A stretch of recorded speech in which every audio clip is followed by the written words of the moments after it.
dossier de clôture des travaux de l'Assemblée nationale de la transition a été rehaussé par la présence de la présidente du Sénat, du vice-président du gouvernement, président de la Cour constitutionnelle, membre de l'exécutif et invité de marque dans une atmosphère solennelle et empreinte d'émotion, comme le témoigne le sentiment des députés de la transition le jeudi 13 novembre à l'hémicycle d'Eyomba.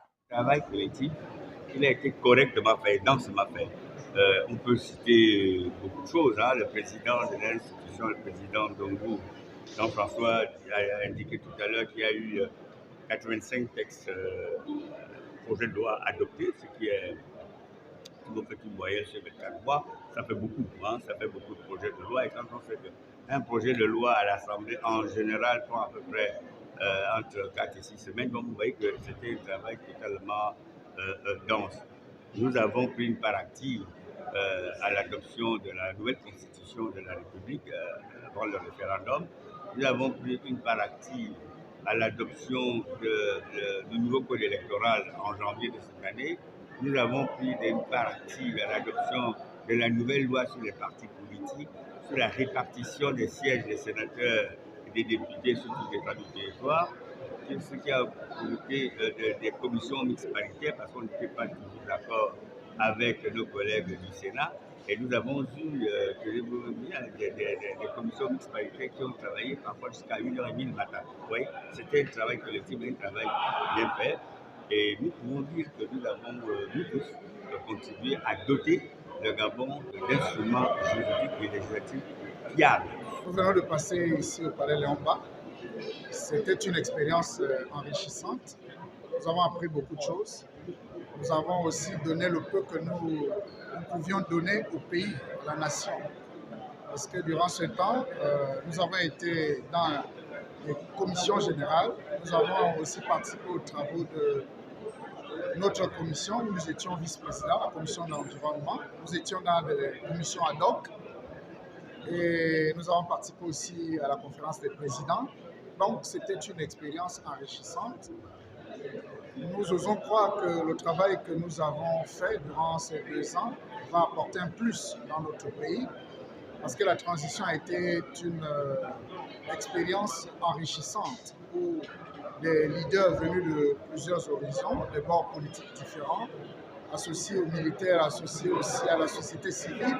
Donc ce partage d'échanges nous ont enrichi nos collègues et aussi ont enrichi le pays. Voilà ce que nous pouvons dire. Nous disons merci également au président de la République qui nous a fait l'honneur d'être nommé parmi les députés de la transition. Et nous osons croire qu'il a été satisfait et heureux de notre travail. Nous disons merci au président Christophe Guéma pour la confiance placée en nous. Durant 2 ans, nous avons servi le Gabon, nous avons servi l'État avec honneur et dévouement. Merci au chef d'État, Christophe Guéma. Je crois que j'ai un sentiment du devoir accompli. Il y a eu le 30 août 2023, il y a eu le coup de libération. Naturellement, le coup de libération a donné lieu à la mise en place des institutions transitoires, dont l'Assemblée nationale où j'étais membre. Je peux dire que nous avons abattu un travail qui ressemble au travail de la période de la conférence nationale. Nous avons réécrit la Constitution, nous avons fait le redécoupage, nous avons voté des lois. Je pense que, en bonne conscience, nous avons fait l'essentiel de ce qu'il fallait faire pour que notre pays redémarre. Maintenant, la suite est donnée aux nouveaux responsables de la République que les Gabonais ont bien voulu choisir, à la personne du président M. Christophe Guéma. La suite est entre ses mains. La suite des réformes, la suite de la mise en place des nouvelles institutions, notamment comme aujourd'hui pour nous, le Parlement. Demain, ce sera peut-être le Sénat. Après-demain, il y a eu la mairie. Donc, je vais avec un sentiment de satisfaction, un sentiment d'avoir découvert aussi cet hémicycle, d'avoir appris beaucoup, d'avoir su aussi que derrière les parlementaires, il y avait toute une administration, tout un orchestre. Ce sont des choses formidables que l'on découvre dans la vie et qui enrichissent votre petit savoir. Parlement de la transition, ça n'a pas été facile, mais nous pouvons dire que nous sommes dans la tête haute. Personnellement, il y a eu des avancées au niveau des textes, notamment le nouveau code électoral, où une disposition consacre maintenant le droit des personnes détenues à prendre part au processus électoral. Donc, aujourd'hui, le Gabon est l'un des rares pays en Afrique où les prisonniers qui ne sont pas déchus de leurs droits civils et politiques puissent voter. Ça montre qu'au-delà de ces libertés, il n'en demeure pas moins que nous demeurons des citoyens à part entière et nous devons choisir nos dirigeants. Et l'un des points de satisfaction, c'est les nombreuses interpellations que j'ai eu à faire sur les problèmes des mots qui minent la société gabonaise. Dernièrement, nous avons interpellé le ministre de l'Habitat sur les déguerpis des peines de rôti. J'ai même encore fait une demande d'enquête parlementaire sur les déguerpis des peines de rôti. J'ai aussi fait une demande d'enquête parlementaire pour le milieu carcéral. Vous savez, en France, le milieu carcéral a connu des avancées suite à une commission d'enquête parlementaire, dans les prisons. C'est pourquoi ça nous tenait tellement à cœur. Malheureusement, avec les 2 ans, on n'a pas eu la possibilité de mettre en place cette enquête. Je souhaite ardemment que les députés de la 14e législature élus puissent initier cette enquête parlementaire parce que nous tous, parce que vous savez, les droits de l'homme sont importants dans chaque pays. L'état de droit est important pour qu'un pays puisse vraiment être développé, pour qu'un pays puisse avancer. Il est essentiel de consacrer vraiment une part primordiale de la dignité humaine à l'indépendance de la justice et de réforme judiciaire. Donc, nous sommes là satisfaits. Nous sommes également conscients qu'on aurait pu faire mieux. Aucune mieux est parfaite, il y a eu des manquements, mais personnellement, je sors déjà la tête haute. Sur le cadre législatif, mettre en cohérence les lois qui vont prendre déjà avec les orientations, les besoins et les préoccupations des Gabonais, c'est surtout ça. Le véritable défi, il ne faut pas que ce Parlement se comporte en gouvernement bis. Nous savons tous que le Parlement sera majoritairement composé des députés issus de l'UDB, des sénateurs issus de l'UDB. Il ne faut pas qu'ils reproduisent un scénario à la pédégiste à l'époque, où tout ce qui était envoyé par l'exécutif passait comme une chambre d'enregistrement. On ose espérer que ces parlementaires auront la fibre patriotique, pas qu'appartenant à un parti politique, pour mettre les intérêts et les préoccupations des populations au-dessus des priorités, notamment du gouvernement. Priorités, les orientations venant de l'exécutif, pensant peut-être à tort ou à raison ne pas vouloir mettre en mal la trajectoire sur laquelle le président de la transition a été.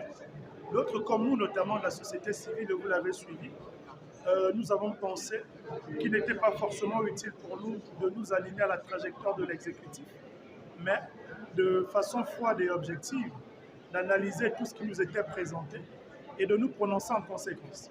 C'est ce qui nous a un peu valu le statut d'opposant à la transition, parce que des fois on était 2 ou 3 à nous opposer à certaines réformes, mais il n'était nullement question d'opposition, il était question d'objectivité, parce que la transition, nous on l'a compris comme étant premièrement la transition des mentalités. Il n'était pas donc question pour nous de reproduire ce que nous reprochons aux autres, mais dans tous les cas c'était de façon objective, les débats ont été animés. Et je chute par là, il faut quand même préciser que cette législature de transition était particulière, parce que contrairement à toutes les législatures normales, c'est la seule législature où les parlementaires pouvaient s'exprimer comme ils voulaient, parce que dans une législature normale, ce sont les représentants des groupes parlementaires qui s'expriment au nom des corporations, des membres de leur groupe. Mais là, c'était tous les députés pouvaient librement s'exprimer. Les votes de la plus haute contestation étaient au niveau des députés de la société civile. C'est ceux qui n'ont pas souvent voté le budget, ceux qui ont voté contre la Constitution, ceux qui ont voté contre le référendum, sauf la plupart de la société civile. Ce qui veut dire que nous n'avons pas renoncé à nos convictions, aux combats que nous avons toujours menés, parce qu'à l'époque, nous menons les combats un peu à travers nos revendications, à travers la rue, les grèves, les sittings, les plaidoyers, les lobbying que nous faisons. Et donc pour nous, le Parlement a été une tribune pour interpeller les gestionnaires de ce pays sur les questions qui touchent qui touche les Gabonais.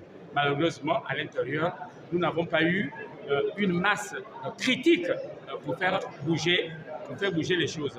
Et que le fait majoritaire a un peu freiné cet élan. Mais nous avons vraiment beaucoup de travail sur la société civile. Nous avons, c'est pas dans les propositions de loi de l'Assemblée nationale, il y en a eu 10.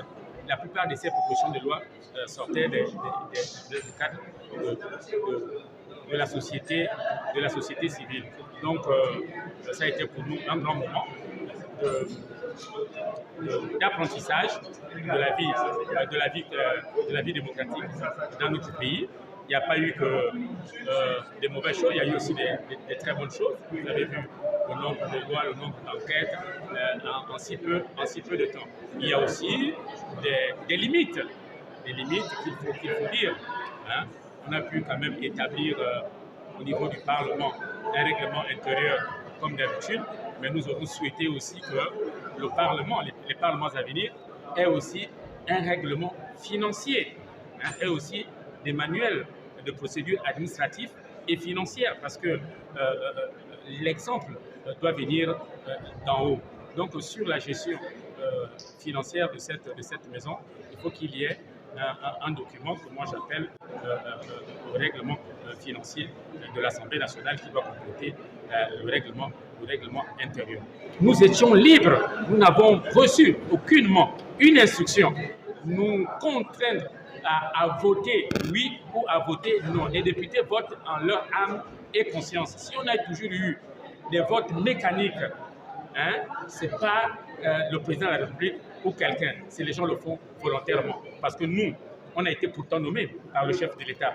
On n'a pas eu la crainte de nous lancer, par exemple, dans le non, dans la contestation de certaines choses ici, au motif que nous allons perdre notre poste. Non, parce que pour nous, le Gabon est au-dessus de tout. Nous ne sommes pas là pour faire plaisir au président de la République ou au Premier ministre ou au ministre. Si un texte n'entrait pas dans le cadre du bien-être de notre pays, il fallait le faire. Il faut aussi dire que les sujets qui fâchent ont été pour la plupart du temps évoqués par la société civile.